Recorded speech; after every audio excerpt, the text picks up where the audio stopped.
जय जगन्नाथ मु प्रदीप आपण को स्वागत करुछि आपण को चैनल कलिंग फोकस को आसंतु देखिबा आजिर मुख्य खबर।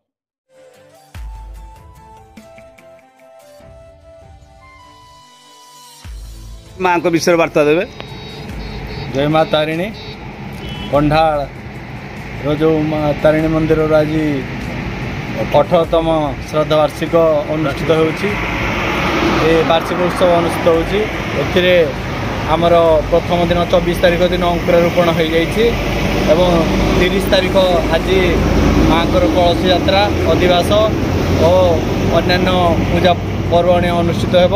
31 तारिख दिन रुद्राभिषेक वनदुर्गा और 16 उपचार पूजा माँ पूजित हेबे एवं 1 तारिख दिन माँ चंडीयज्ञ सर्वादेवी देवी पूजा और पूर्णाहुति 3टा समय अनुष्ठित होब। तेणु आम तालचेर समस्त आदिवासी मानक निमंत्रण करुच्ची माँ कार्यक्रम समस्त उपस्थित रही माँ कृपा लाभ करने अनुरोध करुच्ची। एतिक जय माँ तारिणी।